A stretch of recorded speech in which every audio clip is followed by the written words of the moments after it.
Olá, seja bem-vindo ao Xamãs Connect, Congresso Internacional de Xamanismo na internet. Agora você assistirá a palestra Massagem Xamânica, Massagem das Estações, com Armando Austregésilo.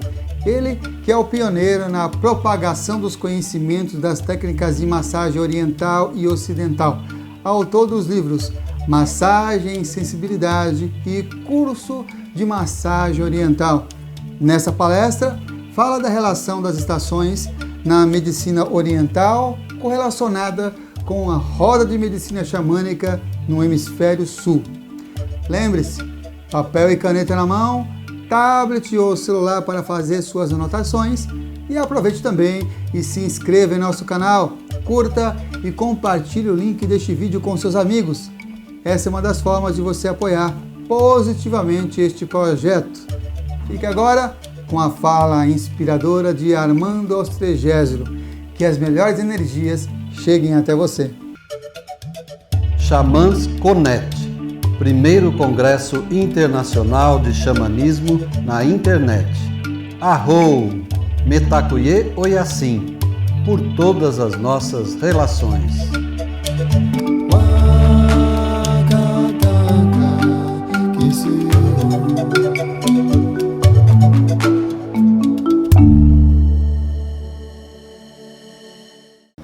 Muito bom estar aqui com vocês e o meu nome é Armando Austregésilo. Eu sou estudioso da massoterapia, do ser humano, da relação do ser humano com o planeta, com onde nós habitamos, já há muitos anos, e comecei mesmo pelas práticas de yoga. Então, ainda nos anos 70, fui procurar me cuidar, ainda era bem jovem, me cuidar pelo yoga, e o yoga faz a gente olhar mais para o interior da gente. Logo em seguida surge na minha vida essa possibilidade de tocar e de ser tocado através da massagem. E ali, naquela época, também surgia toda a parte de medicinas orientais no Brasil. Estavam chegando as medicinas orientais no Brasil, embora os orientais já tivessem chegado um pouco mais no início do século. Mas eles se juntavam, principalmente os chineses e os japoneses, se juntavam em feudos praticamente das colônias e passavam essas informações de pais para filhos.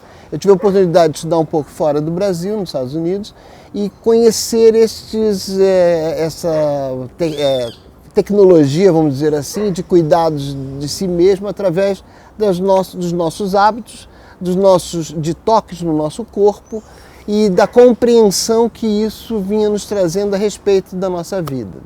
Então começamos tudo estudando a massagem oriental, porque a massagem no Ocidente, com o advento da Idade Média, que durou mais de 1000 anos, torna o toque um pouco fora do comum e fora do social. Enquanto que no Oriente eles não tiveram este intervalo, então desenvolveram as práticas, as teorias da massagem com muito mais profundidade, e temos mais informação, digamos assim, na medicina chinesa a respeito da massagem, até do que mesmo vem sendo estudado recentemente no Ocidente. A diferença entre a massagem do Ocidente e a massagem do Oriente, que vai permitir a gente cuidar de uma energia e de um fluxo de energia através dos meridianos, a diferença básica é a tomada, o olhar para o ser humano. Enquanto a nossa medicina, enquanto os nossos estudos a respeito do ser humano sempre se fundamentaram dividindo, cortando esse ser humano e se dirigindo às suas células, às suas partes mais íntimas, as menores partes, as constituintes do corpo, o olhar no Oriente é ao contrário, toma o ser humano como uma célula de todo esse universo, da Terra, da natureza, e em comparação com o que acontece no lugar onde eu habito, o que acontece no meu próprio corpo, que resultante tem isso no meu próprio corpo. A grosso modo, quando está muito frio, a gente se contrai mais, a gente se agasalha, a gente se fecha e tende até a uma necessidade de movimento para se aquecer, para manter a circulação, manter a respiração num bom nível. Enquanto que no calor, ao contrário, a gente usa menos roupa, está mais à vontade, está mais do lado de fora, e muitas vezes para equilibrar o que eu preciso mesmo é acalmar, porque tudo é energia do lado de fora. E quando eu falo nesse termo energia, é onde eu quero dizer que há uma diferença entre o Ocidente e o Oriente. Quando se fala em Ocidente, no Ocidente se fala de energia, pensamos basicamente nas energias elétrica, energia do vento, energia do petróleo, energias que estão na natureza, independente de eu estar ou não nessa natureza. Enquanto quando a gente fala de medicina, de energia a partir da visão oriental, ele está se falando de movimento e de vida. Tudo que tem vida, que se move, então tem energia. Então esta árvore, essas folhas, a semente que cai, que nasce uma nova planta, tudo isso é considerado fator que demonstra que há uma energia que permeia toda a nossa vida. E o estudo dessa energia no Oriente, há cerca de 5.000 anos atrás, dá origem a toda uma medicina, toda uma compreensão do ser humano a partir da fluidez, da circulação de uma energia pelo seu corpo.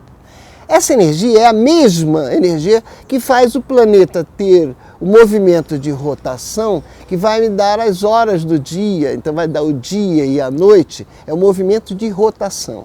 E ainda mais as estações do ano, que é o outro movimento do planeta, que é toda uma trajetória circular em torno do Sol.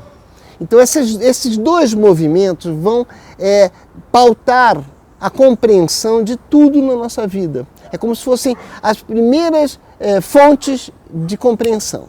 Então eles já começam falando de energia, e todo ser humano, todo ser vivo tem energia, e essa energia se manifesta de duas formas opostas complementares, que eles chamam de Yin e Yang, ou a gente pode chamar de negativo e positivo. É a mesma coisa, são terminologias. Então, toda energia tem o seu lado positivo e negativo. É por isso que quando na sua casa você vai fazer uma instalação que você pega um fio para levar energia para até o seu abajur, a sua TV, esse fio é duplo, ele tem uma circulação de energia, elétrica no caso, mas no nosso corpo também energia. Exemplificação para facilitar. O processo respiratório, todos nós temos que viver porque a respiração é uma fonte de energia. Eu preciso, que energia que eu preciso? A energia que está contida no oxigênio, basicamente. Então essa energia eu consigo como? Respirando. E essa respiração se dá de que maneira? Eu preciso inspirar, trazer ar de fora pelas minhas narinas para dentro dos meus pulmões. Esse ar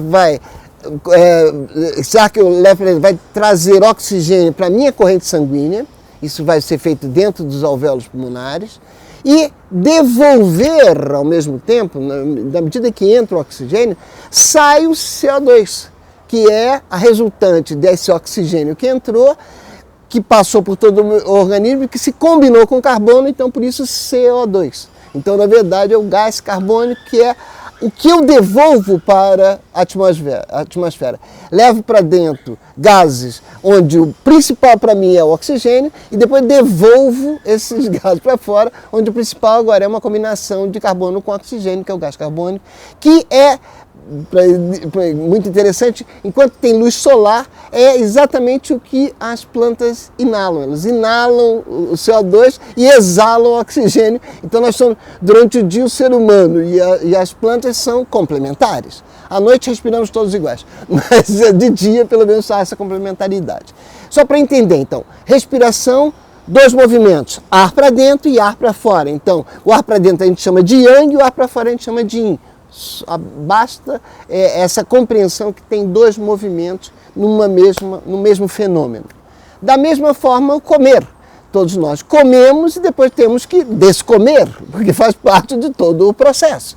Então, tudo tem o Yin e tem o Yang.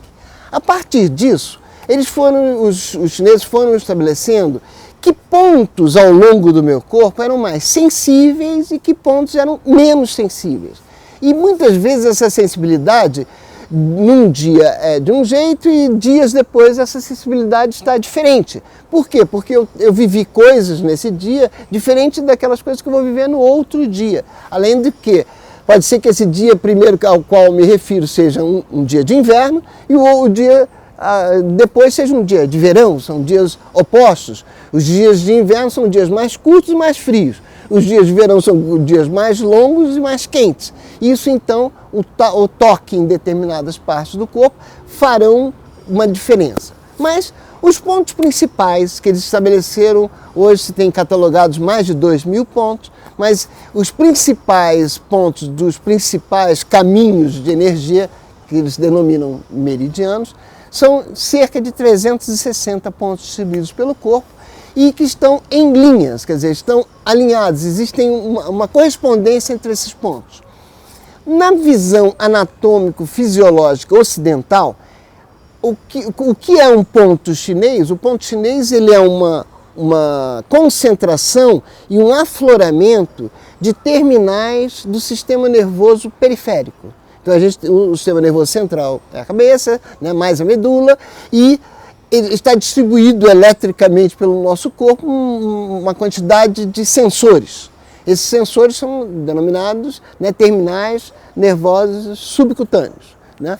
E esses terminais, quando eles se agrupam e se afloram, eles se tornam aquela região, aquele ponto, muito mais sensível, muito mais um ponto de diálogo entre o que eu posso tocar, o que eu posso esbarrar, o que eu posso atritar e a resultante disso internamente nos meus órgãos. Esse estudo, eu estimo que eles levaram mais de 1000 anos para desenvolver esse sistema de meridianos. Mas ele é tão aperfeiçoado que eu diria que nos anos 70, como exemplo, né, eles fizeram, os russos, né, na Rússia se fez estudos a partir da foto Kirlian. A foto Kirlian é um fenômeno também de luz e de impregnação dessa luz num papel especial, porém coloca-se entre a câmera e o objeto, coloca-se um campo de vibração, campo energético, campo elétrico, por exemplo, ou magnético, como a gente prefere chamar.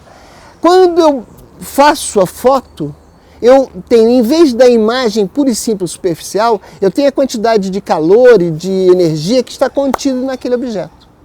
Então, a partir disso e de aperfeiçoamentos já a nível de computador, se fez um novo mapeamento e se colocou esse mapeamento agora, moderno, dos anos 70, do século XX, com os mapas antigos, de mais de 2.000, 3.000 anos. E quando colocou um sobre o outro, deu uma diferença de uns 10 a 15% de imagem, de perfeição de imagem. E a conclusão dos cientistas naquela ocasião é que a tecnologia que se tinha naquela época ainda não era tão avançada quanto a capacidade que os chineses tiveram de estabelecer esses pontos há milênios atrás. Que tecnologia deveria haver naquela época? Né? Nós que estamos habituados a pensar que a gente está em evolução e que para trás tem sempre alguma coisa pior do que, ou mais primitiva, ou mais incipiente do que o conhecimento que temos agora. E isso vai se revelando ao longo do estudo da vida no ser humano, no planeta, do ser humano e da vida em geral no planeta, como uma inverdade, uma inversão de valores. O que temos, na verdade, são novas técnicas para chegar aos mesmos resultados anteriores. Então, nós podemos nos valer hoje, muitas vezes, de conhecimentos milenares trazidos a esse momento, trazidos às nossas necessidades, às nossas características, para que a gente possa se compreender ainda melhor. Então, esse é o processo. Então, como a massagem lida com isso? Então, a massagem lida basicamente com a dor e o prazer, que eu vou chamar aqui de alívio da dor. Então nós lidamos com a dor e com o alívio dessa dor. Então eu posso pedir ao nosso parceiro que junto comigo faça o seguinte teste. Você está com pega uma das suas mãos na mão esquerda e vê assim, você está, antes de tocar, você está com alguma dor nessa região que liga o polegar e o indicador, quer dizer, aqui na verdade os metacarpos, né, a parte interna dos dedos, tem alguma dor aqui no meio? Não, provavelmente não. Como esse dedo polegar é o dedo que se opõe aos outros 4, então eu faço pinça, eu pego o dia inteiro coisas, então posso imaginar que aqui nessa região existe uma quantidade de energia acumulada de tanto uso que eu faço nessa região. É como se ficasse sempre uma energia de reserva para que eu possa fazer o movimento. Se eu pegar com a outra mão a pele, de um lado e do outro, ó, então levar os terminais nervosos subcutâneos, apertando de um lado e do outro, como se fosse um alicate, levando esses terminais nervosos até um lugar que tem uma concentração de energia, eu começo a perceber algo semelhante a uma dor. Consegue sentir isso? Feche os olhos agora e pressione assim, mais a nível circular. Não alicatando mais, não fechando, mas avaliando, sentindo toda a dor, toda a sensibilidade dessa região. E você vai ficar bastante encantado quando perceber que ao lidar com esta dor, ao ter paciência, etc., essa dor começa a diminuir e ela vai desaparecendo. Eu até aperto um pouquinho mais para ela aparecer de novo e se eu continuar mexendo, daqui a alguns segundos, essa dor vai desaparecer. E esse fenômeno é o quê? Eu estou tomando consciência dessa dor. O meu corpo está percebendo que nessa região existe alguma coisa que precisa circular mais, circular melhor. E isso pode levar facilmente a um alívio dessa dor. Então esse basicamente é o processo. É claro que desse pensamento mais simples entre dor e alívio, o que eles fizeram foi um grande estudo do ser humano, estabelecendo então as linhas e os pontos que estavam relacionados com cada função interna do meu corpo. Então, se a gente estiver no inverno, por exemplo, é muito fácil da gente compreender que no inverno a gente transpira menos. Então, existe menos trocas de temperatura pelos poros da pele. Então, quando eu preciso trocar temperatura com o meio ambiente e tal, isso se faz muito mais pela eliminação de líquidos, pela urina. Então, a bexiga e os rins, nessa estação do inverno, são órgãos mais exigidos, porque como não tem a transpiração, é através da eliminação da urina que vai se fazer trocas também de temperatura no corpo. Com isso, eu já sei que no inverno eu preciso ter cuidados com a bexiga e os rins. Exemplo, no verão a gente sente muito mais vontade de beber água. Então está calor, a gente está transpirando, etc. Tem mais interesse e lembrança de beber água. Começa a esfriar e essa necessidade de água parece que vai baixando. Mais nos nossos hábitos do que propriamente no funcionamento do nosso corpo. Mas enfim, é assim que eu me lembro mais da água quando está mais calor. Quando chega o frio, eu esqueço eventualmente da água e isso pode me trazer consequências de funcionamento de bexiga e rins. Então existem meridianos, pontos, onde eu avalio se essa energia está circulando livremente. Se estiver circulando livremente, isso significa que eu tenho boas condições energéticas para ter saúde.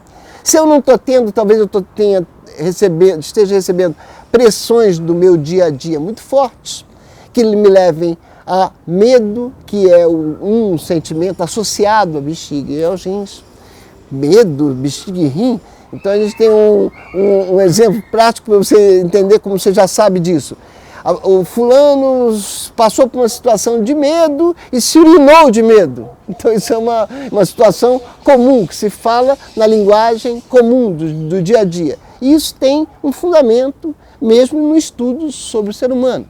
Então, os medos, as preocupações que necessitem de uma decisão minha, e eventualmente essa decisão pode significar também consequências não só na minha vida, mas da minha família, de outras pessoas. Então eu sou o responsável por todas essas pessoas e isso quer dizer que os meus rins e a minha bexiga estão sendo mais exigidos nesse momento. Então se eu tiver uma ingestão de água mais regular, se eu tiver muito cuidado com o sal, a ingestão de sal, porque o sal ele vai armazenando água em determinados pontos do meu corpo, vai dificultando o trabalho de filtragem dos rins. Então, constitui-se então as características dessa estação e dessa situação. Então eu tenho a ingestão de um líquido, de um alimento, como sal, como relacionado com os meus medos, com as pressões que eu tenho nesse momento, com a estação do ano que me exige mais desses órgãos, e também com a compreensão que no inverno a gente tem a possibilidade de fazer uma análise sobre a própria vida de uma maneira mais abrangente, porque é no inverno que eu teria mais condições de estar em ambientes fechados com mais prazer, com mais qualidade nessa prospecção interna, nessa autoavaliação. Então a gente diz que esse é um momento que a gente vai lidar com uma pessoa, se eu vou cuidar de uma pessoa no inverno e que chegue me apresentando qualquer problema, por exemplo, urinário, ou um problema de medo, ou um problema de não conseguir sair de casa, está mais fechado dentro de si mesmo e venha trazer essa questão, posso avaliar pelos pulsos, por pontos específicos no corpo, como é que está o funcionamento dos órgãos dessa estação, que é a bexiga e os rins. E tentar fazer uma equilibração, promover junto com a pessoa uma equilibração desse funcionamento. A partir daí, a pessoa vai se tornando também agente da sua própria cura, porque essa, na minha opinião, é a melhor forma de você cuidar de uma pessoa, é quando ela vai se tornando o agente. O terapeuta é aquele que leva informação, é aquele que leva subsídios para essa pessoa e diz, olha, então, experimente beber mais água, experimente diminuir o sal. A bexiga e o rim, então, preferem um pouco mais de exercício, ainda que no frio fazer um pouco mais de exercício. A bexiga e o rim propõem um pouco mais de cuidados na parte do final da tarde, quer dizer, estar mais agasalhado no final da tarde, estar mais consciente das suas necessidades no final da tarde. E também uma máxima dos orientais, que a coragem é filha do medo. Então, diante de uma situação onde eu tenho que tomar uma grande decisão, essa decisão pode trazer consequências fortes. Então, eu tenho um temor natural. Então, diante dessa situação, eu tenho que ver os riscos e arriscar. Quer dizer, eu vejo os riscos, avalio o que eu tenho que fazer, mas eu tenho que tomar essa decisão. Eu tenho que dar o passo à frente. E esse passo à frente só sai a partir do momento em que eu compreendo que existe um medo forte em mim, mas que eu não tenho outra saída, eu tenho que seguir em frente. Então, toda essa análise, toda essa montagem que se faz, sempre procurando fazer a pessoa conhecer mais a si mesma, conhecer mais a respeito do que está acontecendo na natureza à sua volta. Nos grandes centros, a gente hoje em dia não sabe nem se tem lua no céu ou não. É tanta luz embaixo que eu já nem olho mais para o céu. Quando eu vou ver que estação do ano que está, eu pego o celular para olhar no aplicativo e ver no aplicativo o que está acontecendo. O que nós estamos chamando a atenção é que se eu vivo de acordo com as estações do ano, se eu vivo de acordo com as fases de vida que eu vou passando, tudo se torna um pouco mais fácil de compreender, mais fácil de planejar, mais fácil de avaliar se esse planejamento está indo na direção correta ou exige uma correção. Então essa é uma proposição de cuidar até muito mais da saúde, cuidar muito mais do desenvolvimento pessoal de cada um de nós, para que encontremos com maior facilidade os caminhos que devemos trilhar e poder avaliar se esses caminhos são os caminhos mais fáceis ou os caminhos mais difíceis e como é que a gente enquadra isso tudo numa vida melhor. Então, agora o que eu proponho é a gente fazer uma compreensão das estações do ano. O que são as estações do ano, basicamente? Então, quando eu falei que o Sol está aqui, a Terra gira em torno do Sol, é claro que a Terra vai se colocando em relação ao Sol em situações bem diferentes ao longo dessa trajetória. Isso vai criando no nosso dia a dia hábitos que vão se alternando ao longo do período do ano. Então, em janeiro, a gente se veste muito parecido com dezembro desse mesmo ano, porque essas duas pontas estão no verão. né? Então, a gente vai juntar essas duas pontas e vai dar o verão, entendendo que o movimento é cíclico, é circular e não linear como possa parecer. Então, eu vou começar então na estação do inverno. Eu queria também dizer mais uma coisa, que em vez de pensar só nas 4 estações, inverno, primavera, verão e outono, dentro da visão do xamanismo, como o Léo já apresenta na palestra dele, nós temos umas subdivisões. Então são mais outras 4 estações que na verdade elas não são acrescidas, quer dizer, cada estação, cada das 4 se divide em 2 partes. Então nós temos agora o inverno e em seguida desse inverno, o inverno começa mais ou menos 21 de junho e quando vai começando início de agosto a gente diz que a gente está entrando na segunda parte do inverno ou na estação da germinação. Para o inverno nós temos, casando a medicina chinesa com o xamanismo, nós temos a bexiga e o rim como os órgãos mais importantes, como as funções mais importantes. Já nessa segunda etapa, mantendo bexiga e rim, porque a estação ainda é a mesma, só que agora entra o estômago e o baço e o pâncreas que falam da alimentação e da digestão desta subestação, que é parte ainda do inverno, mas já é preparação para a primavera. Então, na parte de inverno propriamente dito, nós temos a bexiga e o rim como principais. Já na segunda parte, que é de agosto em diante até o final, que é 21 de setembro, nós temos já a soma da parte alimentar, da parte digestiva nesse processo. Então a gente já dá mais atenção para a alimentação também. Não que no inverno não se dê atenção, mas a gente já vai dar uma atenção maior. Qual? No inverno, temos muito mais aptidão para comer os alimentos cozidos, os alimentos quentinhos, porque não está frio do lado de fora, são os alimentos quentes. Então, no inverno, basicamente, né, desse início dessa estação grande, é os cozidos, as sopas, todos os alimentos cozidos. Quando chega na segunda metade do inverno, que já é a germinação, eu já vou começando a apontar para a primavera. A primavera, ela fala da transição de inverno para verão. Então ela vai começar a tirar os alimentos muito cozidos no inverno para começar a levar para os alimentos crus do verão. Mas na segunda parte do inverno ainda, eu já começo a fazer esta mesma transição.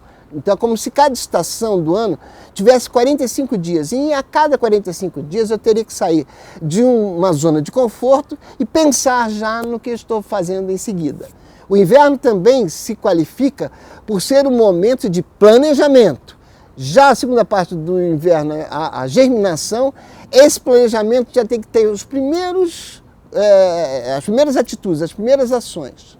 Quando chega a próxima estação, né, que é a primavera, que também está dividida em 2 partes, a primeira parte, primavera propriamente dita, e os meridianos é fígado e vesícula biliar, quer dizer, musculatura, são os órgãos que cuidam da musculatura, vai ter a sua segunda metade com o nome de fertilização. Então nós estamos pensando na sementinha, que no inverno a semente está debaixo das folhas, escondidas, etc. E que já começa um pequeno movimento. Neste mesmo inverno, na segunda parte, já começa a semente a germinar, quer dizer, ela já vai saindo daquele grãozinho inicial, porque é na primavera que ela vai se mostrar mesmo na plenitude. E essa plenitude vai levar ao amadurecimento da planta. Então, quando a gente fala na segunda parte da primavera, a fertilização, é porque já chegamos à flor e ao fruto. E o fruto tem a semente, novamente, que vai fazer o movimento seguir. No início da primavera, fígado e vesícula. Na segunda parte da primavera, que é a fertilização, nós estamos falando de fígado e vesícula, de novo, estômago e baço pâncreas, porque nós temos que começar a preparar a alimentação já para a estação seguinte, que é o verão. No verão, nós temos então um momento com menos roupa, mais quente do ano. Alimentos quanto mais crus, melhor. Então, na ceia de Natal, frutas cruas da estação, nunca frutas secas. Como é que eu vou comer fruta seca num verão quente, no hemisfério sul? Isso é um hábito do hemisfério norte, que está no inverno, então faz sentido isso lá. Aqui não, tem que ser todos os alimentos o mais crus possível. Porque os órgãos do verão é o coração e o intestino delgado, que falam de circulação sanguínea. Então, se eu pego como castanhas, como nozes, coisas oleaginosas, nessa estação do ano eu vou sobrecarregar o meu sangue, vou sobrecarregar o meu coração, vou ter problemas, né? Enfim, do aparato cardíaco do meu corpo. Então, no verão, muitos líquidos, né? Então acentuar a ingesta de líquidos, de água e alimentos bastante crus. Na segunda parte do verão, que a gente chama de primeira colheita. Na primeira colheita, além de coração e intestino delgado, temos de novo o estômago e o baço pâncreas a serem cuidados, ou seja, e nas 4 subestações a gente vai cuidar de alimentação, basicamente olhar o que está comendo, como é que essa digestão está se realizando e como é que eu me preparo para a estação seguinte. Então, depois dessa primeira colheita, vem o outono, que é a estação que vai fechar esse ano, que começou no inverno. O outono também é dividido em 2 partes. O outono propriamente dito, que é a primeira metade, e a segunda metade, que a gente chama de última colheita, ou momento de soltar tudo que durante aquele ano não funcionou. Do planejamento que eu fiz lá no inverno passado, o outono é um momento de avaliação. É um momento que eu, saindo do verão, já começo a olhar, em vez desse olhar mais para fora do verão, eu já começo a trazer o olhar mais para dentro de mim. É no inverno que é totalmente para dentro, mas no outono eu já venho trazendo isso. E o outono é um momento de grandes avaliações. O que deu resultado e o que não deu. Os meridianos são pulmões e o intestino grosso. Então, os pulmões falam dessa capacidade de trazer renovação para o meu corpo, que é o oxigênio, e o intestino grosso, que é deixar de lado, eliminar tudo que eu estive apegado naquele ano inteiro, até roupas do armário. Vou lá no meu armário, tiro todas as roupas que eu não estou usando, que não me farão falta, e dou uma circulação a essas roupas. E como isso, né, como esse exemplo, muitas outras coisas na sua vida precisam ser ativadas, serem modificadas. A primeira parte do outono, pulmão e intestino grosso. Na segunda parte, estômago e baço pâncreas também juntando com isso. Fechamos assim o ano inteiro, por 45 em 45 dias, podendo fazer planos para essa estação e para essas 2 subestações, uma avaliação bem no meio da estação, quer dizer, bem no meio do verão, eu verifico como é que está a circulação do coração, do intestino delgado, vejo como é que está a alimentação. Então, a cada 45 dias eu tenho a oportunidade de avaliar a pessoa que eu estou cuidando ou avaliar a mim mesmo, se é a minha própria vida. Então, isso facilita, favorece. E vai fazendo com que a pessoa viva todas as estações, todos os momentos do ano com a mesma intensidade, com a mesma qualidade, com o mesmo interesse, com o mesmo ganho. Não dá para a gente ficar esperando cada verão. Então eu só gosto de verão. Existem pessoas até que nunca vivem inverno. Quando vai dar inverno aqui, vai para o hemisfério norte. A gente deu inverno lá, vem para o hemisfério sul. Tem pessoas que vivem só de verões. Não consigo compreender como é que se fecha esse ciclo da própria vida. Então, eu gosto muito desse assunto, gosto muito de estudar isso e de compartilhar. Então, se alguém tiver interesse nesse compartilhamento, na página do Facebook, Massagem Xamânica, temos uma boa oportunidade de trocar. Eu faço 100 postagens regulares, mas você terá a oportunidade de fazer suas perguntas, seus questionamentos, suas sugestões, que serão muito bem atendidas. Então, muito obrigado. Gostou da palestra? Se você chegou até aqui, provavelmente sim. Sou Samuel Souza de Paula, idealizador do Xamãs Connect, Congresso Internacional de Xamanismo na Internet, e autor do livro Práticas Bioxamânicas, Despertar das Capacidades Interiores. E é uma alegria saber que está prestigiando este evento, onde grandes condutores xamânicos compartilham as melhores práticas para o reconhecimento do seu poder pessoal, manter melhores relacionamentos, desenvolver sua espiritualidade e ampliar sua consciência com dicas, jornadas, segredos e um conteúdo imperdível. Deseja apoiar e se beneficiar ainda mais com esse projeto? Acesse ao site xamansconnect.com.br e informe-se, que as melhores energias cheguem até você. Arro, Mentaku Yoyasi, por todas as nossas relações.